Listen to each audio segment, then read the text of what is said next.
Last up, we are delighted to welcome back to the ChangeNOW stage Luisa Neubauer, the founder of the Fridays for Future movement in Germany back in 2018.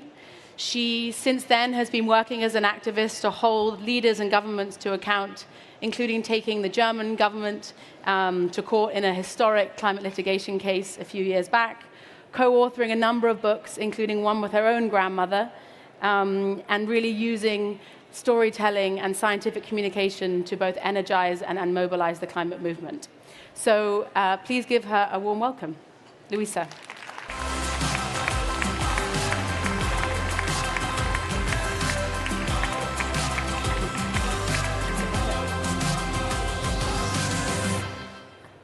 Hello. Hi. How are you? Hello. It's bigger. There's more people here when you get up and look back, right? It's nice. Hi. Luisa, you've been sitting in the front row listening to the keynote. Listening and cheering, the I would say. Yeah. And what is it one key takeaway from that feast for the mind that we just heard from the three different speakers? What's one point that you'll be taking home from what you heard? Well, I think it was the obvious why we need everything, why we need the pop culture to support what we do, why we need the interventions reminding us of what we are fighting against, and we need the people providing the solutions, saying, okay, that's how we get from A to B, that's actually how we can do it.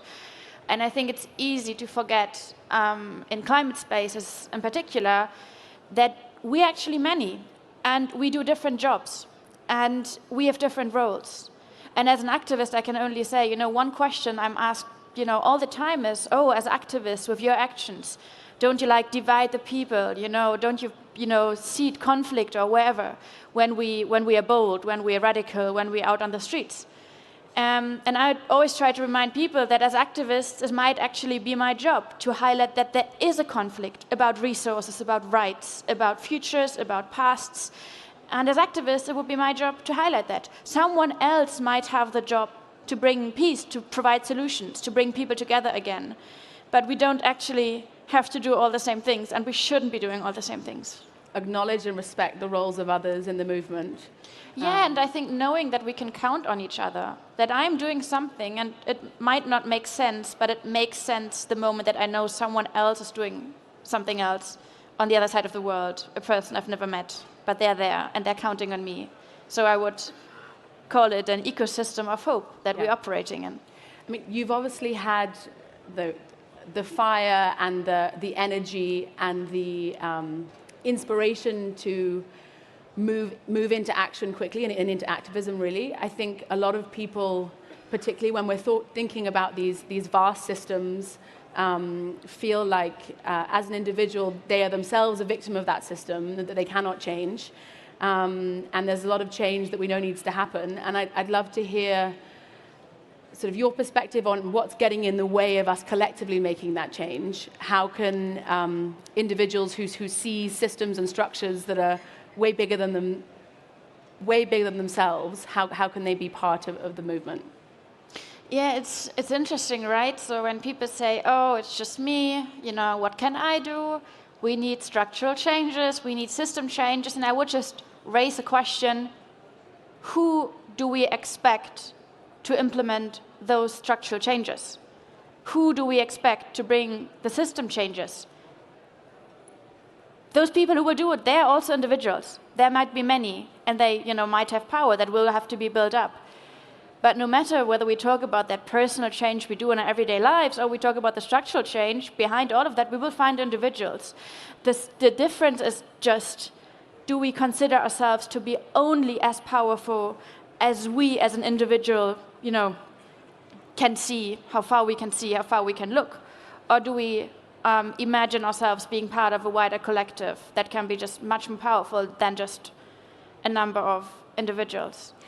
I'm interested in your journey. What was the moment that you felt you were part of that wider collective? Was there a moment, or was it an evolution? Well, I would think that there's firstly a misconception about us, usually being like this individual living our individual life, and then suddenly there's a climate issue, and now we have to come together as a collective. Let's just for a moment appreciate how did we get into a climate crisis? How did we get into an ecological breakdown? Because of a huge global collective effort. So the climate crisis is only possible because people, like millions, billions of people around the world, sometimes unknowingly and sometimes knowingly collaborated. Some just with the best intention because they just wanted to follow their dreams and get this house and this car and this career. Some with the worst intentions because they wanted to rip everything apart because they're the CEO of Shell. But by the end of the day, it's all a big collective work. So behind the crisis we're in, there's a collective effort, and what we now have to do is to look around, acknowledge the collectiveness of the crisis we have created, and by we, of course, we look at a global north responsibility mostly. And now this is about, not starting from 0 to 100 to collectively act, but to collectively act for the better and not for the worse. So I think that's the first one. And to your question,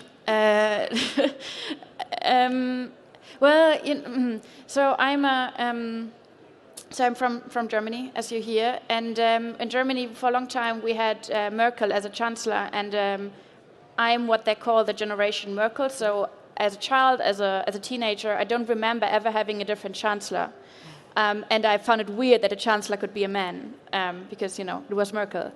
And she was doing like the Merkel stuff. She was doing like the climate targets, and she would go to Greenland, and she would wear like the big jacket saying, oh, we have an issue with the environment, but we have target, and it's all fine.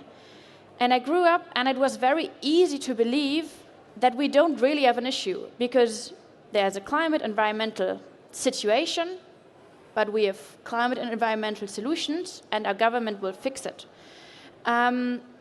So I would call it a big fairy tale of my childhood that, we have issues, but we can just resolve them by working harder. And that's what they told me. And what they told people like me as well is they said, if you work hard, you can become everything. You can, in Germany, even as a girl, become a chancellor, because we have a girl chancellor. Everything is possible now. It's a big new world.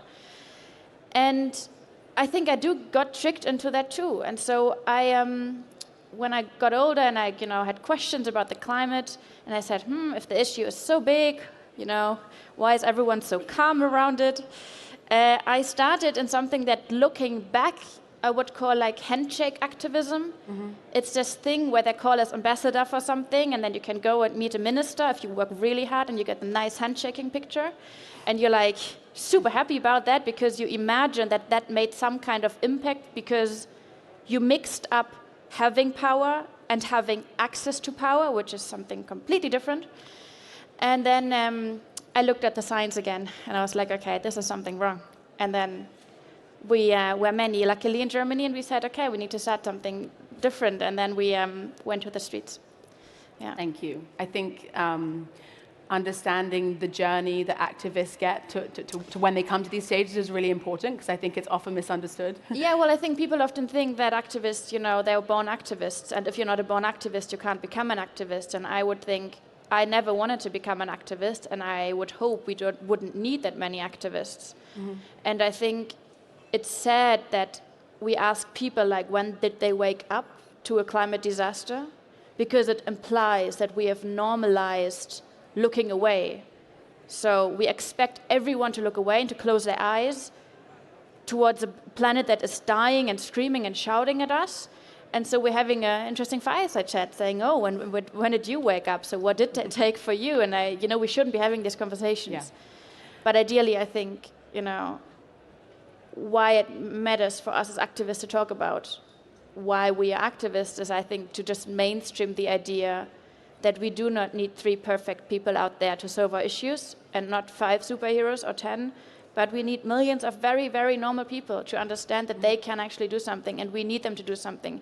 And if they're not wanting to do something, they're still doing something, because you're either part of the problem or part of the solution, and there's not much of a middle ground in a crisis where everyone is part of it, And in your work, you started really with the climate movement. I've seen you building new bridges, building new allegiances across different groups, broadening the tent, and also looking to bring your platform and your voice to social justice issues, to issues around democracy at the home in Germany. how has that work evolved yourself? You know, starting to both initially talk about the interconnected nature of the different crises we face, and then build bridges across different groups. What have you learned from those new allegiances you've had to build? Yeah, let me quickly introduce my grandmother. She is 91, and she's been an activist for 50 years on environment, on democracy, on peace, on all these things. She's an amazing woman. And now at 91, after fighting for so long, she's losing hope. And it's really tough. I have these conversations with her. We have, wars again. The climate is collapsing. We have a fascist issue in a place like Germany, and in many other places. So she's really struggling to not turn away. And the reason she's struggling most is that she has this bookshelf in her living room, and there's I would say more than 100 books of climate literature of the past 50 years. So the first books of the 60s, written about a climate collapse, the 70s, the 80s, and up until now. And they are pretty similar. So when a book now comes out on the climate, she would open it and be like, yeah, that's interesting, but I read this in the 80s. And she can't make up her mind about the fact that we've known it for so long. We have all the arguments on the table. We know even we have the economic case for why we shouldn't further allow a collapse to happen. We just heard it all lined up. It just makes so much sense. And she's losing her mind over the fact that everything is out there. And I listen to her again and again and again, and she's like, Luisa, it's out there. Everyone knows it. There is no single reason to further go for a collapse when we have all the opportunities in the world to just create a better world. And she doesn't understand, if we have all the data, the facts and the figures, why are we still complicit? And I would think one of the answers to that is that for a long time, I think we've made the mistake to believe that at that point that we get the facts right, we will get the future right as well. But all that we are fighting for has never been about facts. It has never been about the best data if 97% of scientists agree or 99% of scientists agree. It has never been about data. It has never been about morale either, or about having the better case, the better argument, the better business plan. It has never been about that. It has always been about power, and it has always been about feelings. Mm-hmm. When we think about how did they create the climate crisis, did they go out and give little leaflets to people, with little bullet points saying, hey, it would make so much sense to destroy a bit more because we get some profits on the market? They never did that. They never tried to convince people in favor of the climate crisis with arguments and facts and data. They put billions of dollars into advertising for cars, for yachts, for houses, for holidays. They went for emotions, they went for feelings, they went for aesthetics, they went for dreams. So even all of us here on a climate conference, we dream. We have fossil dreams. They are part of us. I had my first huge fight with my parents when I wanted to go on a road trip when I was 17 or 18 or something. Because all the Hollywood movies that I had seen of successful and sexy and pretty and smiling girls were women on cars going on a road trip. So I wanted that too. That is part of me too. So even when you have all the facts outlined, your dreams might be somewhere else. So when we now talk about how do we bring change, we need the data, we need the science, we need the facts. That's beautiful. We need the business plans, we need all of that. But what we mostly need, I find now, we need to provide an alternative of a dream. We need to provide a feeling that can actually be as nice, as beautiful, as the satisfaction that the fossil industry wants to promise us. We need to be able to offer aesthetics, the real good stories, the hero stories that you kind of want to follow along. We need to be the better party, that place where you want to be even if you kind of dislike the characters. We need to be that place where people get FOMO if they're not there. It's nice to have the facts, it's nice to have the better case, but it's what all I see with my grandmother in mind, not what will change the game. Does your grandmother have FOMO to being here at this conference? She is coming to the actions in Germany, and amazing. She's going on the streets. She's talking to her friends, But she too wonders, what will her grandchildren or great-grandchildren, what will we dream of? And when we go out and we tell people, we're building alliances, say in Germany, with union drivers, with bus drivers, with people who for 50 years had fossil fuel dreams. They dreamed of having this career where every next career step you would have that bigger car, or that better job, or that longer journey, or that cruise on the Mediterranean. These were the dreams, and we are taking those dreams away. That is effectively what we're doing. You can put another label on it, but we are saying, hey, these dreams, maybe they're outdated, but we need to be able to provide new dreams. So what is it, that life, that good life that we can offer in a time where we need people, in millions and masses to become activists, to leave behind an old version of an old world that caused so much extraction we can't even put a name on it, and decide something else, choose something else.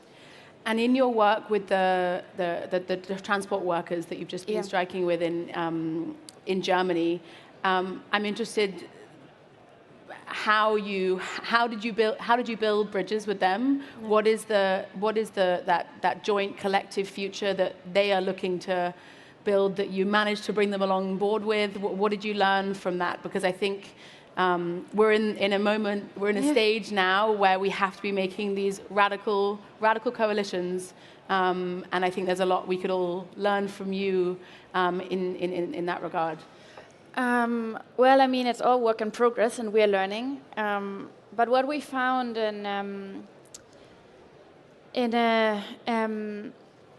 a place like, I would say, we have obviously an issue that those places who need to transform the fastest and the quickest are the most privileged places around the world, where the most people actually benefit from the status quo, or believe that they benefit from the status quo. So we try to figure out, okay, so how do we change that? How do we get people to understand that they're not benefiting from a destructive system, one way or the other, but they could benefit from a transformation that is just and that is radical? And I think there's another misconception about what is my role as an activist. And, as activists, they always expect us to have all the answers. But I would say a good activist conversation with someone who is not yet convinced starts with the good questions. Mm-hmm. And so for 2 years, we built trust. We built trust between union workers on the public transport system and activists working together towards a shared strike, where all the buses, would stop driving for a day in Germany. And the bus drivers and the climate activists will go together on the streets saying a country that is home to the car has to, in the 21st century, has to have a public transport system everywhere that serves the people, so we can halve the cars on the streets, but allow mobility for everyone to be affordable. And what we found is that people might hate climate activists. They hate the protests because it's ultimately the buses that would then get stuck in traffic jams. I kind of get that. They might hate Greta. They might hate green agendas and all of that. But they do have the feeling that something is wrong. And we figured that out together. It can't be that a bus driver in Germany is has to quit his job for burnout. It can't be that they're screamed at by passengers every single day because everyone is under so much pressure. There's something wrong, and we figured that out together. And that is not what we told them, but that was a journey we went on. And eventually we found that we can get to a point that bus drivers in a place like Germany would go out and say, we do not really believe that the government has our back, but the climate movement has our back. And that is something that is really hard to break down by a government that refuses to interact in a social transformation. It's really hard to break that one down. And that is where you build power, not with the better argument, but with those alliances, with that very trust that emerges. Thank you. Final question. As the title of this session is about rethinking economic systems, I thought we could end with a question around money. Yeah. I'm going to hand you a magic wand and a briefcase of 1 billion euros. Ooh, hello. Okay. Where would you choose to spend that money today? So is that money taxed already? Not so taxed. Then I would say tax the rich on that side. I think I maybe can disclose that I was informed about this question before, so I got a night to think about that one. And I think there are a trillion ways we need to do it, and I'm so glad that my colleagues on the stage before outlined all that needs to be done. To be fair, honestly, we are 2.5 months away from the European elections, and when we look around on which other continent could take, a lead possibly in a social green transformation, the list is very short.